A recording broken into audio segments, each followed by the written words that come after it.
Assalamualaikum warahmatullahi wabarakatuh. Waalaikumsalam warahmatullahi wabarakatuh.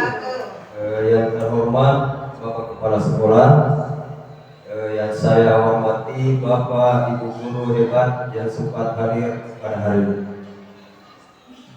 Puji syukur kita panjatkan kehadirat Allah Subhanahu wa Ta'ala atas rahmat dan hidayahnya sehingga kita diberikan kesehatan dan kesempatan untuk berkumpul di tempat ini dalam rangka kegiatan rutin gombel yang sering kita lakukan di sekolah, juga presentasi rancangan pembelajaran yang saya akan adakan, yaitu permainan tradisional Galahada. Sesuai dengan konsep atau tujuan dari komunitas belajar IMB 91 Guru Muda 91, yaitu sebagai tempat berbagi pengalaman. Terus juga di komunitas ini kita berbagi inspiratif dan praktik baik dalam merancang metode pembelajaran untuk kemajuan sekolah kita. Baik Bapak Ibu guru, sedikit saya flashback mengenai apa yang saya dapatkan dalam program PKG PJOK yang saya ikuti, yaitu aset modal utama yang dimiliki sekolah dalam pembelajaran PJOK. Di sini kita lihat tujuh asetnya, itu ada manusia, aset sosial, aset politik, agama budaya, fisik, lingkungan atau alam, dan finansial. Pertama itu aspek fisik atau aset fisik, guna lapangan yang tersedia bukan sebuah permasalahan dalam pembelajaran. Mengoptimalkan ruang yang ada masih dapat melaksanakan pembelajaran PJOK. Yang kedua, aset manusia. Peserta didik memiliki keterampilan yang bisa dimaksimalkan karena pengetahuannya, bisa mengapresiasi dirinya. Yang kedua ini asetnya, yaitu guru PJOK. Memiliki paradigma berpikir berbasis aset kekuatan dalam meningkatkan pembelajaran yang berpihak pada peserta didik. Yang ketiga itu aset orang tua yang dapat dilibatkan perannya sesuai dengan keterampilan atau profesi yang dibutuhkan dalam pengembangan memperkuat pembelajaran PJOK di sekolah. Selanjutnya ada aset sosial. Suasana sekolah yang mendukung pembelajaran PJOK dibuktikan dengan adanya antusias warga di sekitar sekolah ikut berperan serta dalam program-program terkait pendidikan jasmani dan olahraga. Bentuk aturan yang mengikat warga masyarakat biasa dalam berbentuk kelompok, komunitas, institusi, lembaga, asosiasi, dan sebagainya yang memiliki pengaruh terhadap pembelajaran PJOK. Yang selanjutnya ada aset politik. Melalui yang pertama itu kebijakan dan kekuasaan kepala sekolah yang digunakan kewenangannya untuk membuat kebijakan-kebijakan yang mengakomodir kepentingan warga sekolah dan peningkatan kualitas pembelajaran PJOK. Yang kedua itu kebijakan guru PJOK terkait pembelajaran di kelasnya. Guru PJOK di sekolah harus mampu memimpin dan mengembangkan kemampuan motorik, menanamkan nilai dan kedisiplinan pada peserta didiknya. Yang selanjutnya ada aset lingkungan. Pernahkah terpikirkan untuk mengeksplorasi lingkungan alam sekitar sekolah yang selama ini belum dijadikan sebagai aset untuk melaksanakan proses pembelajaran bagi kita? Sebagai contoh di sini memanfaatkan lingkungan yang ada di sekitar sekolah atau barang-barang yang ada di sekitar sekolah yang bisa digunakan sebagai media pembelajaran. Yang selanjutnya ada aspek finansial, pemanfaatan dana terkait dengan pengadaan alat pembelajaran PJOK. Terus selanjutnya ada agama dan budaya. Setiap sesi pembelajaran diakhiri dengan doa bersama dan penguatan karakter budaya hidup sehat.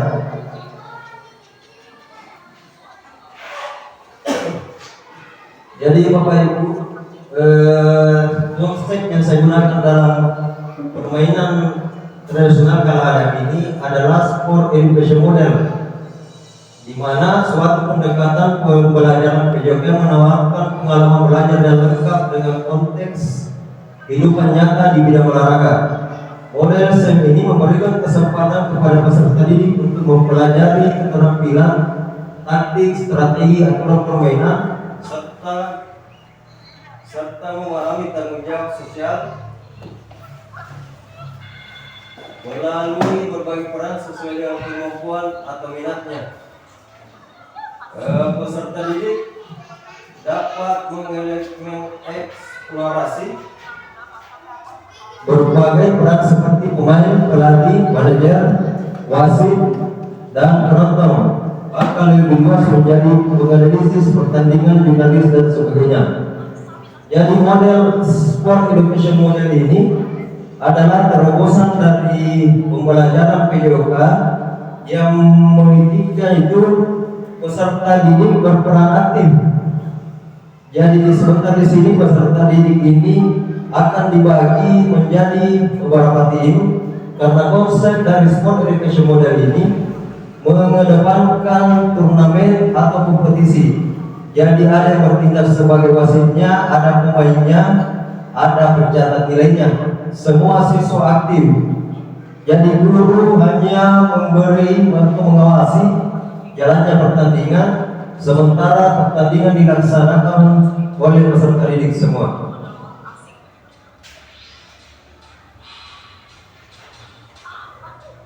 Jadi di sini Bapak Ibu rancangan pembelajarannya itu yang berbasis sport education model, permainan tradisional kala adat di SD 91 T. Di sini model pembelajarannya model STEM, fokus pada pembelajaran melalui pengalaman bermain dalam sebuah kompetisi.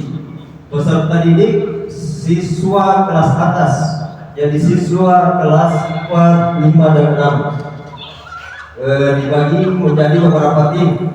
Pelaksanaannya itu 1 semester, durasinya 2 sampai 3 jam per minggu, dan kalau bisa dilaksanakan di kegiatan di hari Sabtu, karena mungkin bisa juga dimasukkan dalam program P5 Bapak Kepala Sekolah. Kalau ini kompetisi Pak, bisa dimasukkan di P5. Terus selanjutnya PJOK sebagai mata pelajaran utama, bahasa Indonesia, pembuatan buku panduan, dan seni budaya, desain poster atau logo turnamen. Jadi kita berkolaborasi dengan guru-guru yang ada di SD 91 sesuai dengan konsep dari komunitas kita, masyarakat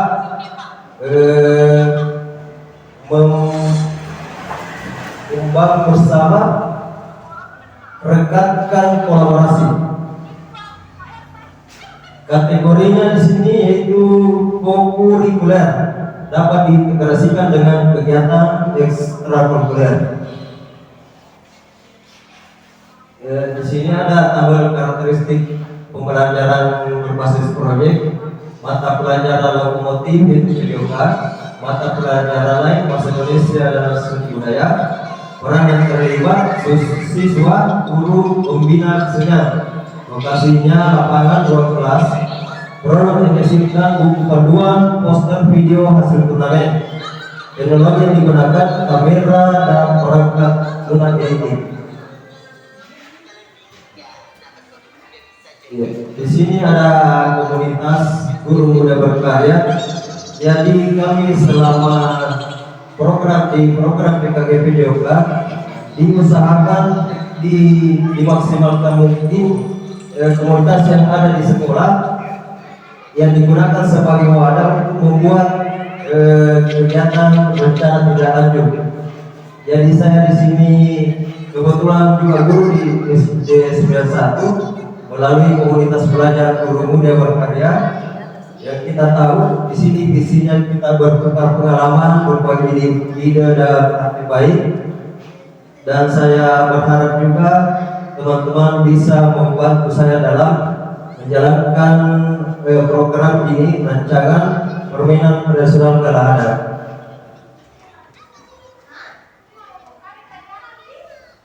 Ya, saya kira demikian yang bisa saya paparkan dalam presentasi kali ini. Mungkin dari Bapak Ibu guru ada yang kurang dimengerti atau ada yang mau ditanyakan, saya persilakan.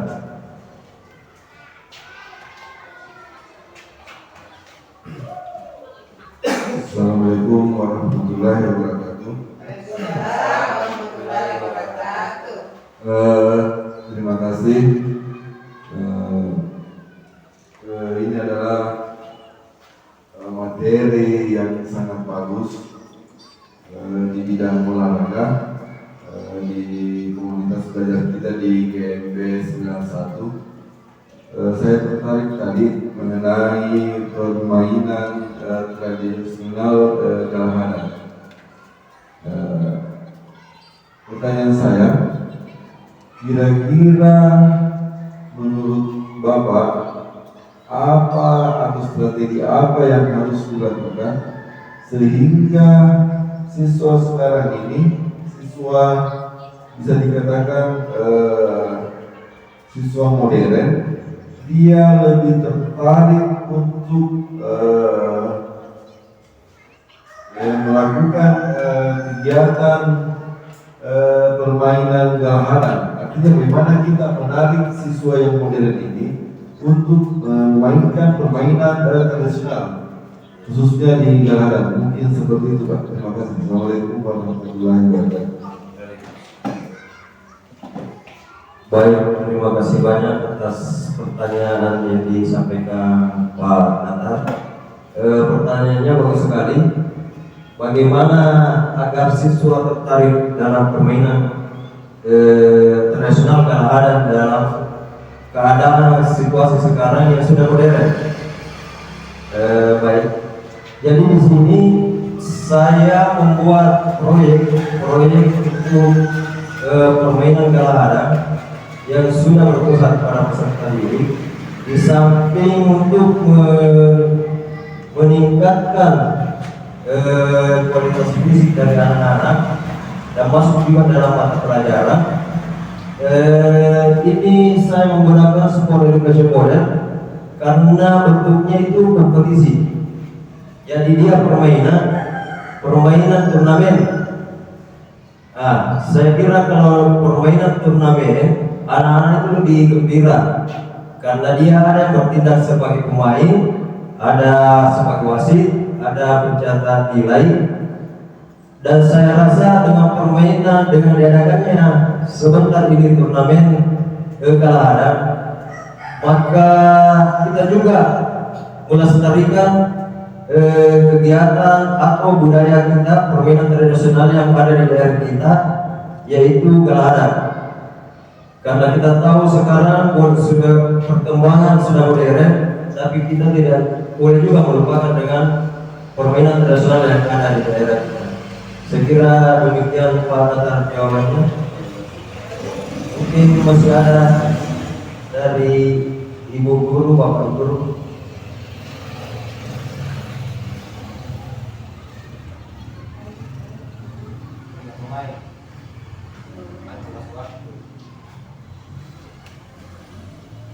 Baik, terima kasih. Assalamualaikum warahmatullahi wabarakatuh. Menyimak dari pemaparan Bapak tentang permainan tradisional Galahada. Terus terang Pak, permainan ini mungkin hampir tidak pernah terlihat lagi. Saya sendiri saya tidak tahu dengan permainan ini, makanya yang saya ingin tanyakan Pak di sini aturan mainnya dalam permainan bola hadang. Yang mana di sini yang saya tanyakan mengenai tadi disampaikan dibagi dalam beberapa tim. Itu kelas atas dibagi dalam beberapa tim. Ya dalam tim itu Pak ada berapa jumlah kan pemain dalam satu timnya, karena tadi dijelaskan bahwa yang bertindak sebagai wasit siswa siswa semua lah yang bertugas di situ. Jumlah kalau durasinya tadi saya sempat berpikir juga berapa lama permainan ini, tapi sudah dijelaskan tadi durasi waktunya. Jadi yang saya tanyakan cuma itu jumlah pemainnya dalam satu tim. Iya, terima kasih. Assalamualaikum warahmatullahi wabarakatuh. Waalaikumsalam. Warahmatullahi wabarakatuh. Baik, terima kasih banyak atas pertanyaan yang disampaikan oleh Ibu Irma. Di sini untuk permainan galah hadang tadi disampaikan sudah jarang kelihatan, dan memang budaya atau permainan tradisional ini sudah jarang sekali kita lihat ada di televisi atau dimanapun. Makanya dari itu saya sebagai guru PJOK dan peserta diseminasi akan mengembangkan permainan ini melalui turnamen galah hadang. Adapun jumlah pemain dari permainan ini, karena saya pakai itu kelas atas 456 dan dibagi beberapa tim. Jadi dalam satu tim itu berjumlah 6 orang Ibu. 6 orang, terus wasit dari siswa juga. Sementara pencatat nilainya 2 orang. Jadi ada yang di depan 1 orang, ada yang di belakang 1 orang pencatat nilai. Jadi ketika dia sampai ke garis belakang, nilainya itu 1. Tapi kalau dia kembali ke depan lagi, nilainya 2 dan dicatat di pencatat nilai yang kedua. Jadi wasitnya itu tinggal mengawasi siapa yang tertangkap dan siapa yang tidak menginjak garis, itu dinyatakan batal juga semua. Jadi demikian saya sampaikan. Karena waktunya saya tambahkan juga 2 kali 10 menit. Karena permainan ini kita modifikasi juga. Jadi waktu yang normal itu 2 kali 15. Tapi kita modifikasi juga agar yang lain dapat juga kesempatan untuk bermain. Saya kira demikian Ibu. Dengan pertanyaan tadi saya kira demikian. Yang terakhir mungkin dari Bapak Kepala Sekolah, ada yang disampaikan atau ditambahkan untuk membangun dari apa yang saya rencanakan ini ke depannya bagaimana?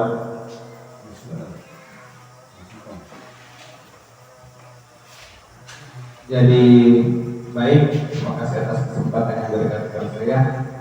Jadi pada kesempatan ini karena saya diminta memberikan masukan atau itu dalam perusahaan atau motivasi. Jadi saya lihat dari paparan yang ini saya kira sudah sangat bagus.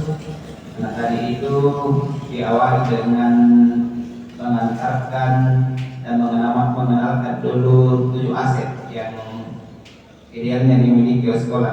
Saya kira dari 7 aset itu kita sudah punya di sini, utamanya SDM. Saya kira kalau untuk potensi teman-teman bisa bersaing dan tidak diragukan lagi. Olehnya itu tinggal bagaimana kita konsisten. Jadi apa yang menjadi rencana itu baru dikatakan optimal atau berhasil ketika itu sudah tertuang dalam bentuk implementasi atau realisasi. Jadi semoga apa yang menjadi program Pak Rizal ini dalam mengembangkan permainan tradisional, ya seperti tadi teman katakan, ini permainan yang bisa saja dikatakan sudah nyaris punah. Ya mungkin itu salah satu alasan dari guru olahraga untuk menghidupkan kembali. Jadi saya kira sebagai bentuk motivasi saja, semoga apa yang Bapak rencanakan ini bisa dilanjutkan secara konsisten ke depan supaya benar-benar ini nanti bisa berimplementasi dan berdampak baik pada perkembangan peserta didik khususnya dalam kegiatan olahraga. Saya kira sekian, Pak.